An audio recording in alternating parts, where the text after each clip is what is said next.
আমরা একটা ধর্ম নিরপেক্ষ সরকার চাই পশ্চিমবঙ্গে।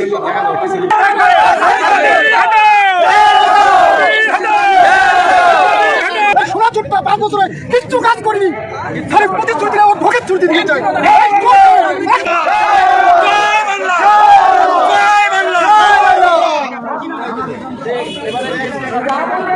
এবারে বাংলায়, এবারে উত্তরবঙ্গে এবং পশ্চিমবঙ্গে বিজেপি নামক একটা দল, যে সাম্প্রদায়িক একটা দল, এটা ধীরে মুছে সাফ হয়ে যাবে। দিদির উন্নয়নে মানুষ সজাগ হয়ে গেছে।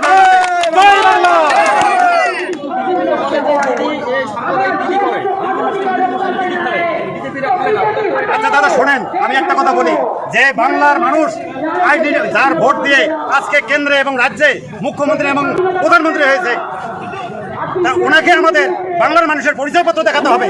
উনি কোথাকার লোক, ওনার পরিচয়পত্রটা বাংলার মানুষকে আগে তুলে ধরুক। আমার সিএ ভিএ কোনো ব্যাপার নাই, আমাদের মেন নাগরিকত্ব হলো ভোটার আইডেন্টি কার্ড। মানে আপনি বলতেছেন যাদের ভোট রয়েছে, যারা ভোট দেয় সবাই ভারতবাসী। আমরা হিন্দু মুসলমান বহু ধর্মের লোক এখানে আমরা বসবাস করতেছি, আমার কোনো বিভেদ নাই।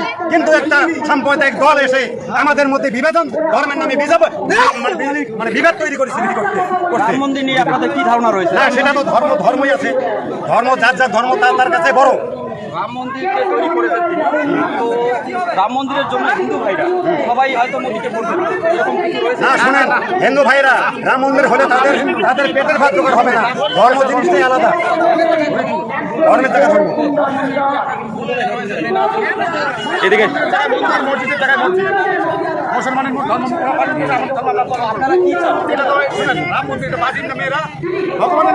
আমরা একটা ধর্ম নিরপেক্ষ সরকার চাই,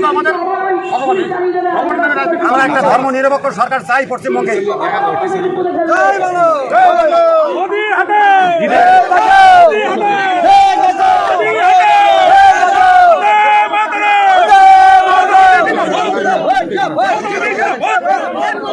আপনারা যে লক্ষ্মীর ভান্ডার 500 থেকে 1000 টাকা পাচ্ছেন,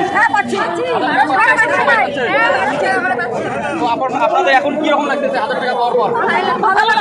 সেই টাকাগুলো দিয়ে কি করবেন আপনারা?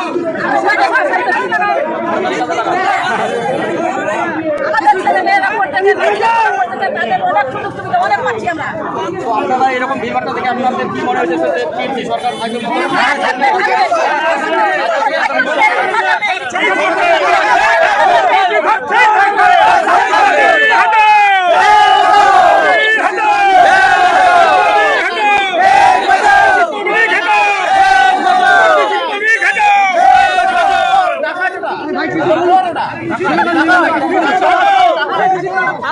দিদি যেটাই বলে সেটাই করে।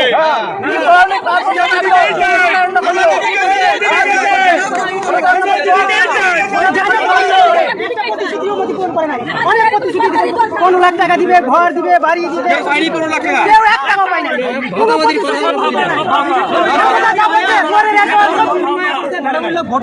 মমতা যা বলছে সব পূরণ করছে। 100 দিন ঘরে রেশন, তারপরে তোমার যা যা প্রতিশ্রুতি দিয়েছে, বাচ্চাদের বই খাতা, স্কুলে স্কলারশিপ, মানে জামা কাপড় ধরে মাসে মাসে 1 টাকা কন্যাশ্রী, মানে